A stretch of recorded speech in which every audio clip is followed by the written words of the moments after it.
Hello, hello, hello. Welcome to Beginner English, the podcast. I'm Lisa and I'm super excited to be here today. And I'm Tom. Hi, everyone. We're so happy you're listening to us today. Lisa, I have to ask, what did you do this weekend? Oh, what a great question to start with. I spent Saturday painting. I love painting with watercolours. It's so relaxing. What about you, Tom?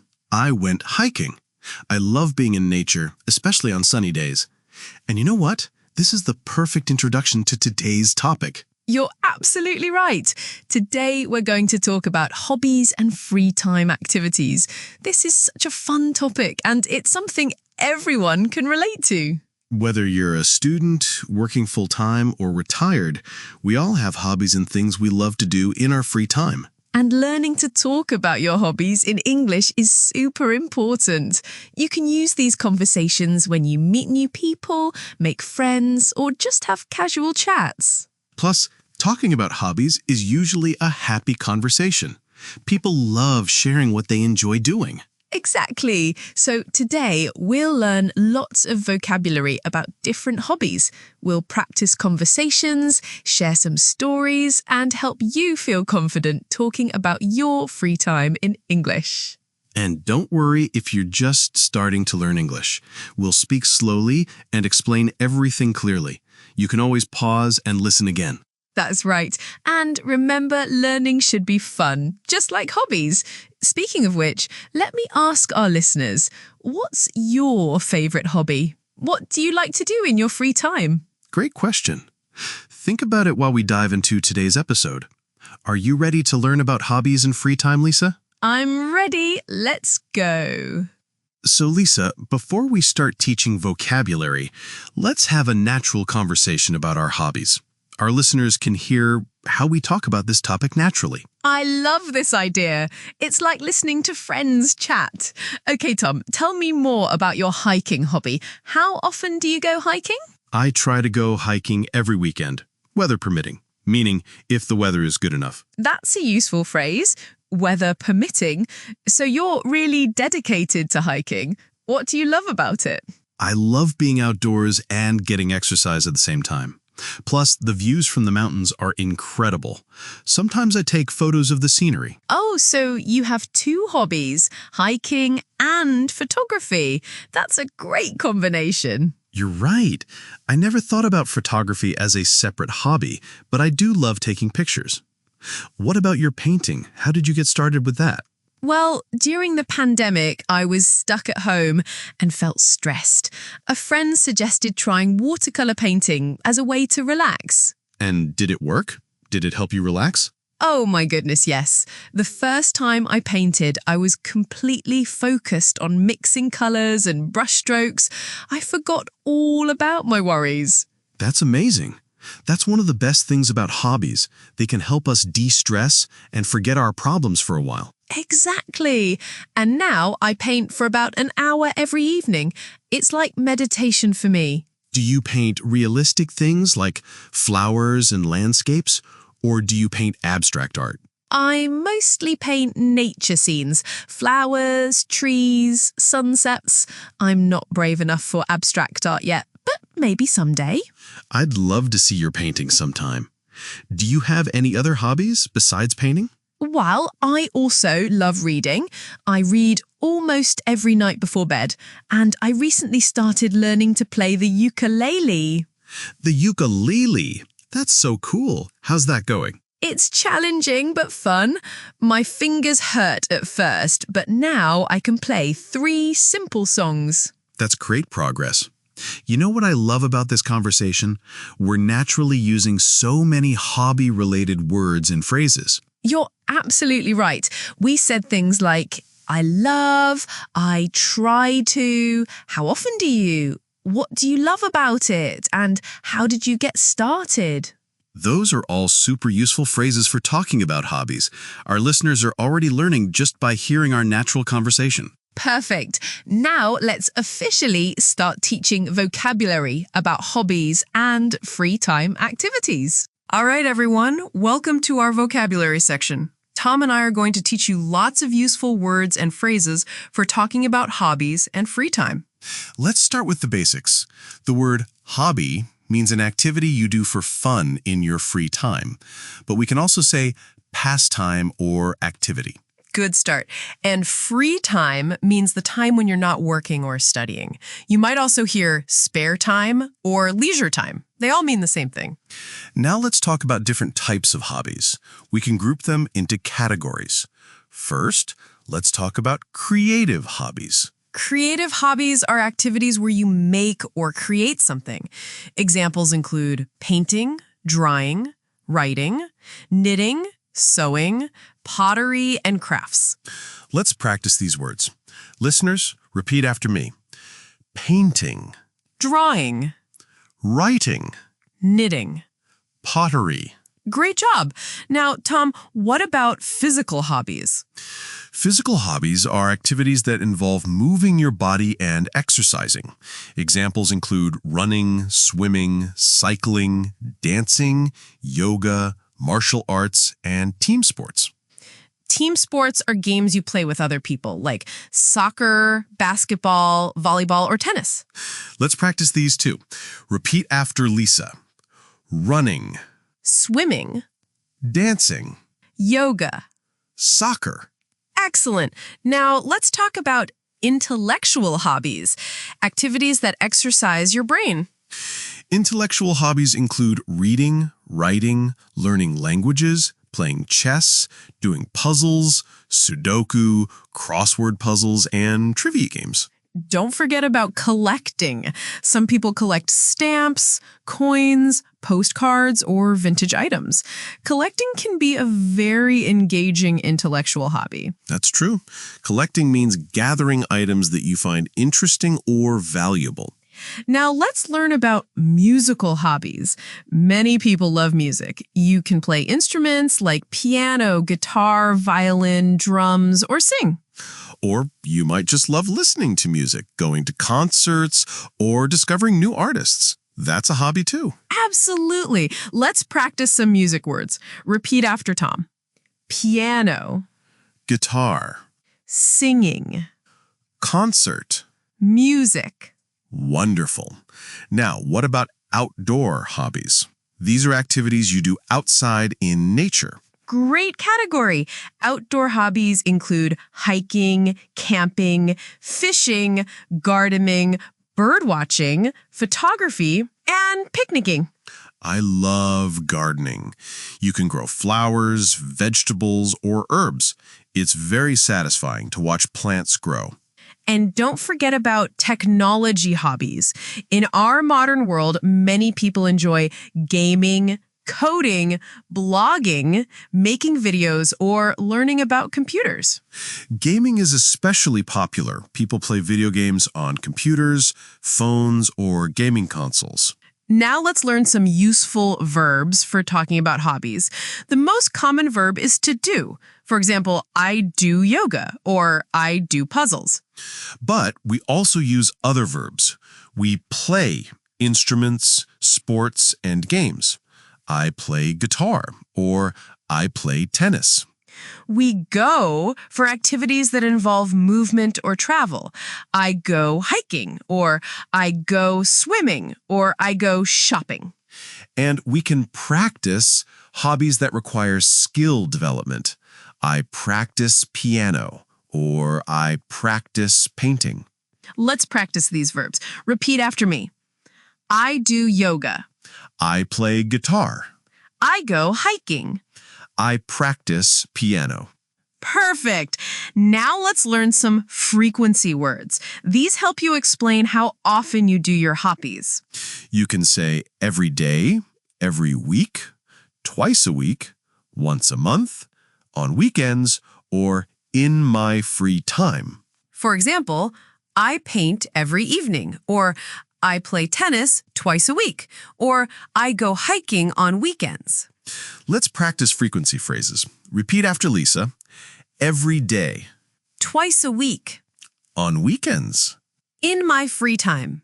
Excellent. Now, how do we express our feelings about hobbies? Great question. You can say, I love, I enjoy, I like, I'm interested in, or I'm passionate about. You can also say it's relaxing, it's fun, it's challenging, it's rewarding, or it helps me unwind.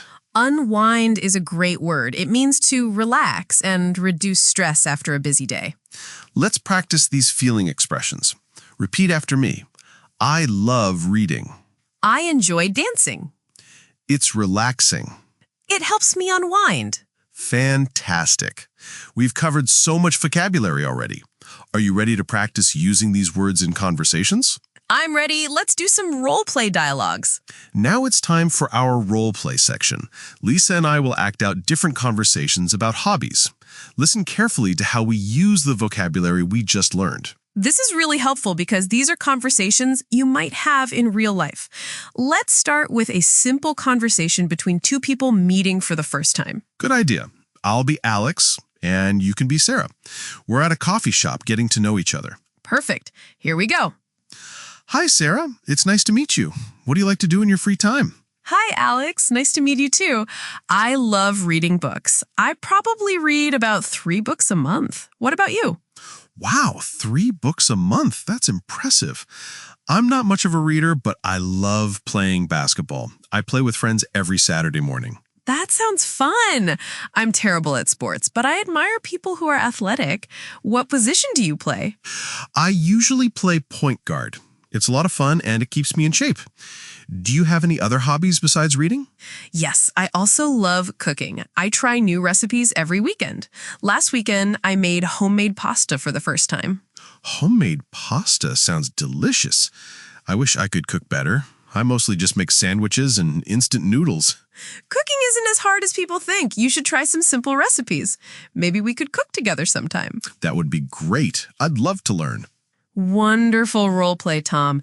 Did everyone notice how we asked follow-up questions and showed interest in each other's hobbies? Exactly.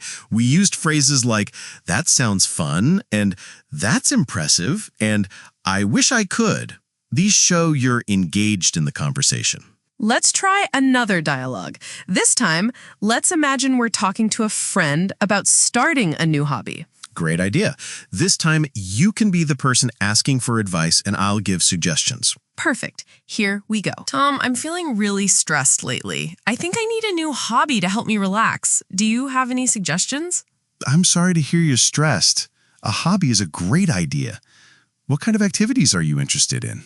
I'm not sure. I spend all day at my computer for work, so maybe something that doesn't involve screens? That makes sense. Have you considered art, like drawing or painting? It's very meditative and creative. I've never tried painting before. Is it expensive to get started? Not at all. You can buy a basic watercolor set for about $20, and you just need some paper and brushes. That sounds affordable. What about gardening? I have a small balcony.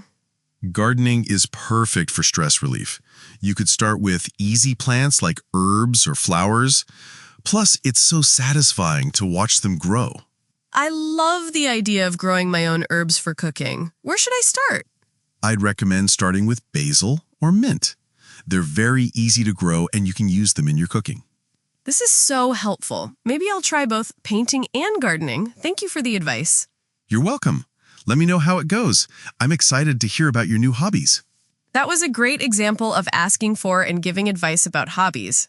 I loved how you asked specific questions like, is it expensive? And where should I start? These are very practical questions. And Tom gave helpful, encouraging answers. He didn't just say, try painting. He gave specific details about costs and materials. Now, let's try one more role play. This time, let's imagine we're talking about seasonal hobbies, activities that change with the weather. Ooh, I love this topic. Different seasons offer different opportunities for fun activities. Exactly. I'll ask you about your favorite activities in different seasons. Ready? Ready. Tom, what's your favorite thing to do in the spring? I love spring cleaning and gardening. When the weather gets warmer, I like to plant flowers and organize my home. It feels like a fresh start. That sounds wonderful. Spring cleaning is so satisfying. What about summer? Summer is perfect for outdoor activities. I love having picnics in the park, swimming at the beach, and taking evening walks. The long days are amazing. I agree. Summer has the best weather for outdoor fun. How about autumn or fall? Fall is cozy season. I love drinking hot tea, reading by the fireplace, and doing crafts. I also enjoy taking photos of the beautiful fall colors. Fall photography sounds lovely. And winter? What do you like about winter? Winter is perfect for indoor hobbies. I love baking cookies, knitting scarves, and watching movies. And if it snows, I like building snowmen. You really know how to enjoy every season. I love how you adapt your hobbies to match the weather and your mood. Thank you. That's actually great advice for our listeners. Think about how your hobbies can change throughout the year. Absolutely. These role plays showed us so many useful phrases and conversation patterns for talking about hobbies. Now, let's dive deeper into discussing hobbies from around the world and share some personal stories. Now, let's talk about something really interesting: how hobbies and free time activities differ around the world. I love learning about different cultures. It's fascinating how geography, climate, and traditions influence what people enjoy doing in their free time. Exactly. For example, in countries with long winters like Canada, Norway, or Russia, people often have indoor hobbies like knitting, reading, or playing board games. That makes perfect sense. And in tropical countries like Thailand, Brazil, or the Philippines, people might spend more time with water activities like swimming, surfing, or fishing. Right, and some hobbies are very specific to certain cultures. In Japan, many people practice calligraphy, origami, or tea ceremony as meditative hobbies. Origami is so beautiful. That's the art of paper folding, right? I tried it once and it was much harder than it looks. Yes, exactly. It requires patience and precision. In China, many older people practice Tai Chi in parks early in the morning. It's like slow, graceful martial arts. I've seen videos of that. It looks so peaceful and relaxing. What about in Mediterranean countries like Italy, Spain, or Greece? Great question. In those countries, people often enjoy outdoor activities like walking, cycling, and, of course, cooking. Food preparation is almost like an art form there.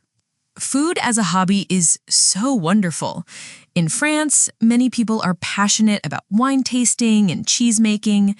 And in India, Rangoli, creating beautiful patterns with colored powder, is a popular artistic hobby. That sounds gorgeous. You know what I find interesting? Some hobbies have become global because of the internet and social media. Oh, absolutely. Things like photography, blogging, learning languages, and even gaming have become popular everywhere because people can share and connect online.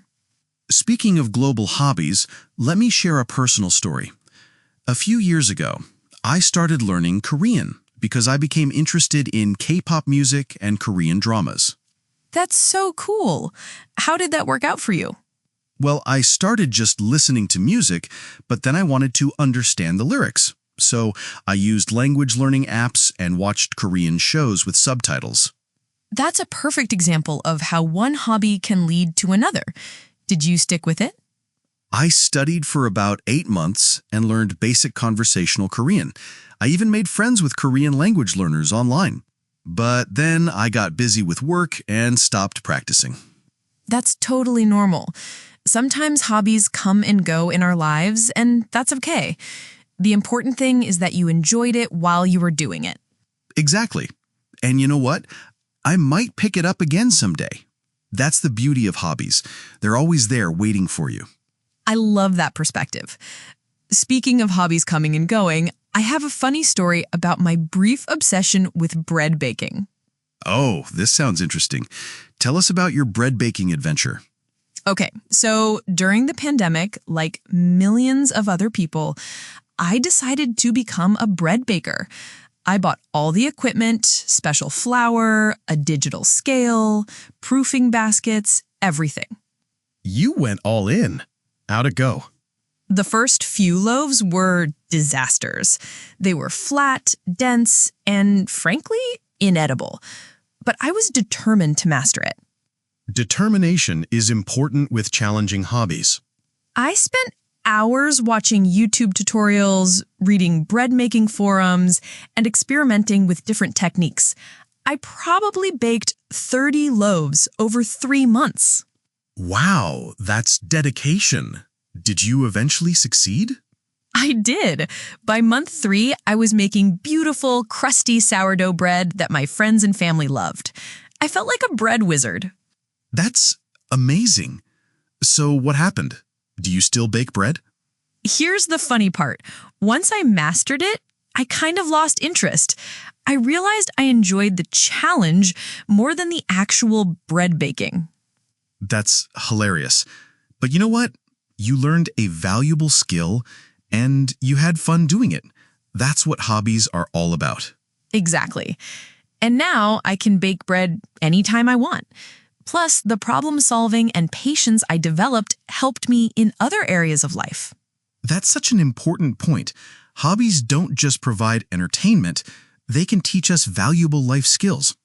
Absolutely. Like hiking taught me persistence and planning. Painting taught me to be more observant and patient. And playing team sports taught me cooperation and communication. Learning languages taught me cultural sensitivity and persistence. These are all transferable skills. That's why I always encourage people to try new hobbies, even if they think they might not stick with them. I completely agree. Speaking of encouraging people to try new things, what advice would you give to someone who says, I don't have any hobbies, or I'm not good at anything? Oh, that makes me sad. I think everyone has interests. They just might not recognize them as hobbies yet. That's true. Maybe they love watching movies, listening to podcasts, or even just taking long walks. Those count as hobbies too. Exactly. And my advice is always to start small and be kind to yourself.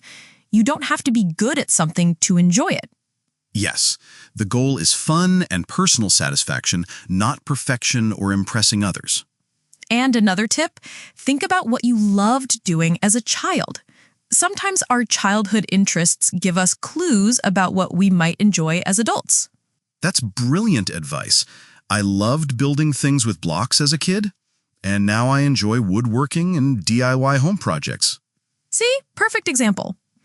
What about hobbies that people think are too expensive or too time-consuming?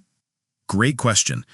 I think there are budget-friendly ways to try almost any hobby. Want to try photography? Start with your smartphone camera. Yes. Interested in music? There are free apps for learning instruments. Want to try art? Dollar stores have basic supplies. And for time concerns, even 15 to 20 minutes a day can be enough for many hobbies. You don't need hours of free time. Absolutely. I think we sometimes create barriers that don't really exist. Most hobbies are more accessible than we think. This has been such a rich discussion. We've covered cultural differences, personal stories, and practical advice about hobbies. I love how we've shown that hobbies are universal. Everyone, everywhere, enjoys having fun activities in their free time, even if the specific activities are different. Now let's give our listeners some practice with pronunciation and useful phrases. Welcome to our practice section. This is where you get to speak along with us and improve your pronunciation. We're going to say useful phrases and sentences about hobbies, and we want you to repeat after us. Don't worry about being perfect. Just do your best. Remember to speak clearly and at a comfortable pace. Ready? Let's start with some basic hobby sentences. My hobby is reading. My hobby is reading. Good. I enjoy painting in my free time. I enjoy painting in my free time. I love playing guitar. I love playing guitar. I go hiking on weekends. I go hiking on weekends. Excellent. Now let's practice asking questions about hobbies. What do you like to do in your free time? What's your favorite hobby?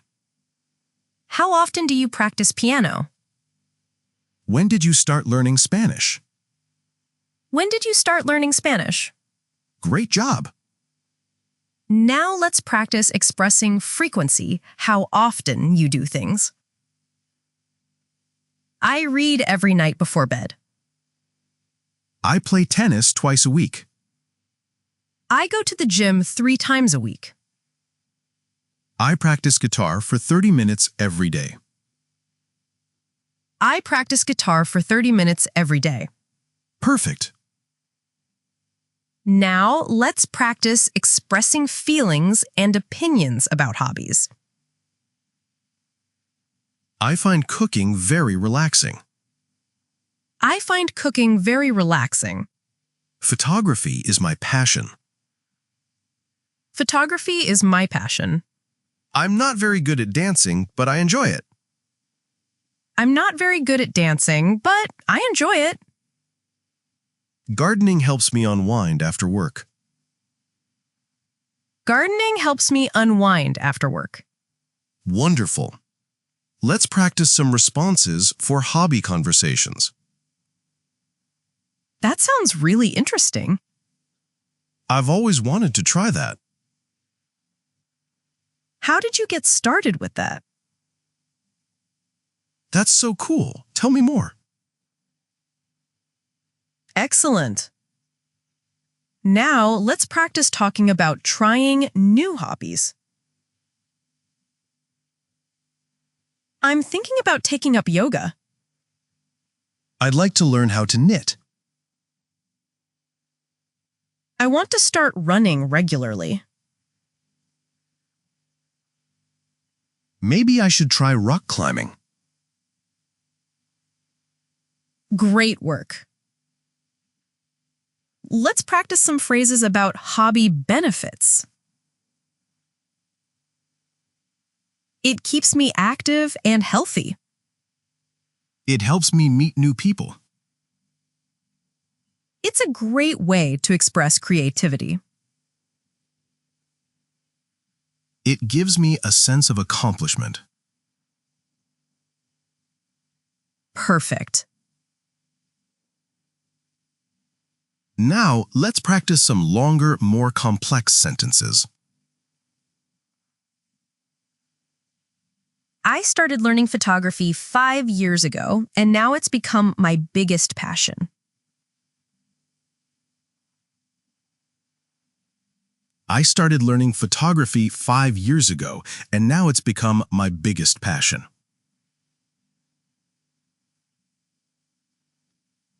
Even though I'm not very good at it yet, I really enjoy practicing the violin. Even though I'm not very good at it yet, I really enjoy practicing the violin. My friends think I'm crazy, but I love spending hours working in my garden. My friends think I'm crazy, but I love spending hours working in my garden. Fantastic! You all did amazing work with that practice section. Remember, the more you practice speaking these phrases, the more natural they'll become.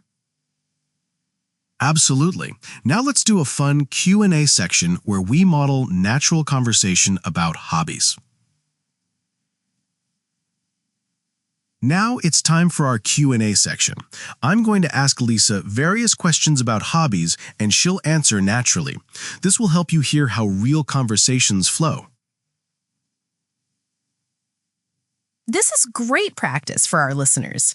They can hear how questions and answers work together in natural English conversation. Exactly.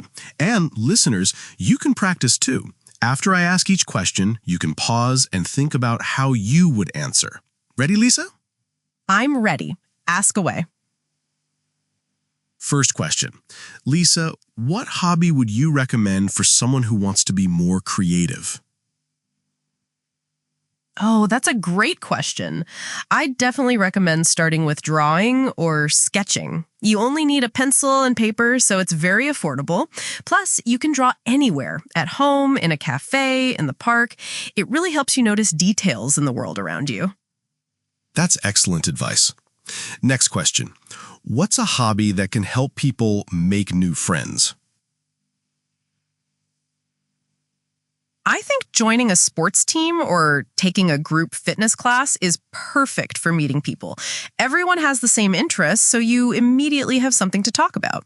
Dancing classes are great too. You're learning together and having fun at the same time. I love that answer. Here's a trickier question. What would you say to someone who thinks they're too old to start a new hobby?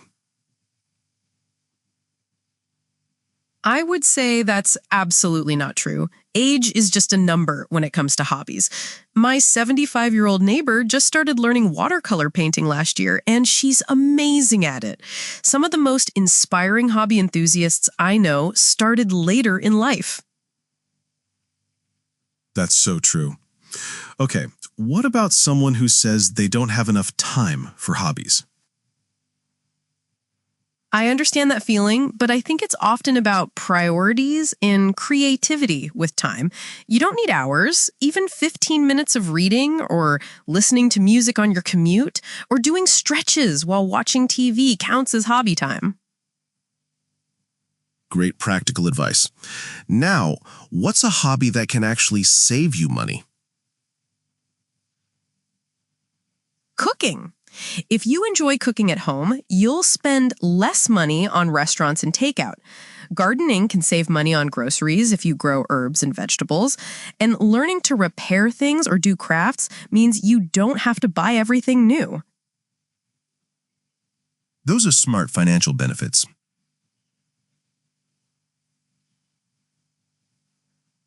Here's a fun question. If you could instantly master any hobby, what would it be? Oh, that's hard. I think I'd choose playing piano. There's something magical about creating beautiful music with your hands. Plus, piano skills transfer to other instruments, so it would open up a whole world of musical possibilities. Beautiful answer. Now, flip the question. What's a hobby you tried but realized wasn't for you? I tried rock climbing once and realized I'm terrified of heights. I thought it would be exciting, but I was just scared the whole time. It taught me that it's okay to try something and discover it's not your thing. That's such an important lesson. What advice would you give to someone who gets frustrated when they're not immediately good at a new hobby?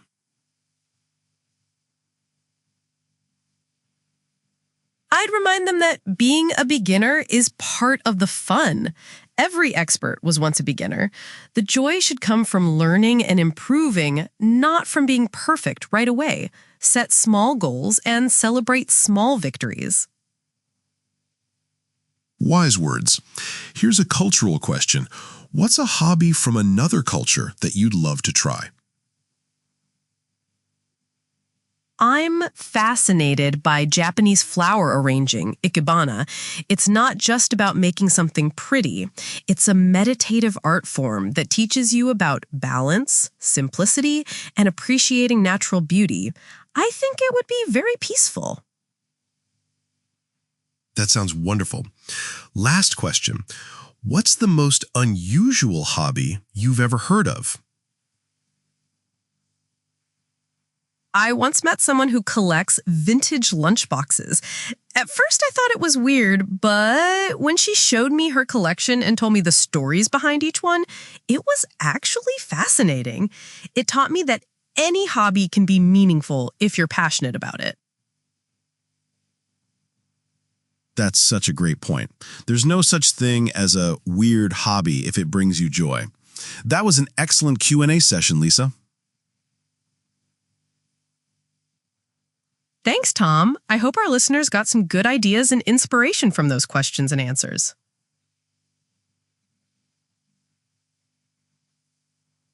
Now let's wrap up our episode with a fun and encouraging ending. Well, everyone, we're coming to the end of our episode about hobbies and free time. This has been so much fun to talk about. I agree. This topic always makes me happy because hobbies are all about joy, creativity, and personal growth. Before we say goodbye, let's quickly review some of the key vocabulary and phrases we learned today. Great idea. We learned hobby categories. Creative hobbies like painting and writing, physical hobbies like swimming and dancing, intellectual hobbies like reading and puzzles. We learned useful verbs. I do yoga, I play guitar, I go hiking, and I practice piano. We practiced frequency expressions every day, twice a week, on weekends, and in my free time. And we learned how to express our feelings. I love, I enjoy, it's relaxing, and it helps me unwind. We also practiced conversation starters. What do you like to do in your free time? And how did you get started with that? And encouraging responses. That sounds interesting. I've always wanted to try that. And tell me more. Don't forget the most important lesson. Hobbies should be fun. There's no pressure to be perfect or to stick with something forever. Exactly. The goal is enjoyment and personal satisfaction. Whether you try something for a week, a month, or a lifetime, it's all valuable. Now, here's your homework for this week. And this is fun homework. I love giving fun homework. Here's what we want you to do. Have a conversation about hobbies with someone this week. It could be a friend, family member, co-worker, or language exchange partner. Use some of the phrases we practiced today. Ask them, what do you like to do in your free time? And really listen to their answer. Ask follow-up questions. And share one of your own hobbies or interests. Practice describing what you love about it and how often you do it. If you're feeling brave, you could even ask someone to teach you their hobby or invite them to try yours. Remember, talking about hobbies is usually a positive, happy conversation. People love sharing what they're passionate about. And if you discover you don't have a hobby you're excited about, use this as motivation to try something new. It doesn't have to be expensive or time-consuming. Maybe try a new recipe, take photos with your phone, or learn 5 words in a new language. The important thing is to be curious and open to new experiences. You might discover a passion you never knew you had. Before we go, let's take a moment to encourage our listeners. Learning English is actually a hobby in itself. That's so true. You're already practicing an intellectual hobby by listening to this podcast and working to improve your English skills. And look how much you've learned today. You can now confidently talk about hobbies, ask questions about free time activities, and share your own interests. That's amazing progress. Give yourself credit for the effort you're putting into learning English. Speaking of learning English, if you enjoyed today's episode, please subscribe to our podcast and leave us a review. It really helps other English learners find us, and we love reading your comments and suggestions. And if you have ideas for future episodes, we'd love to hear them. What topics would help you in your English learning journey? Next week, we're going to talk about food and cooking, another topic that everyone can relate to and enjoy discussing. We'll learn vocabulary for different types of food, cooking methods, restaurant conversations, and cultural food traditions from around the world. It's going to be delicious, educational, well, both. Until then, keep practicing your English and remember, learning should be enjoyable, just like a good hobby. Don't put pressure on yourself to be perfect. Enjoy the process of learning and celebrating small improvements. And most importantly, have fun. Whether you're learning English, trying a new hobby, or just going about your daily life, try to find moments of joy and curiosity. Thanks for listening to Beginner English, the podcast. I'm Lisa. And I'm Tom. Keep exploring, keep learning, and keep having fun with English. We'll see you next week for our episode about food and cooking. Bye, everyone. Goodbye. Happy hobby hunting.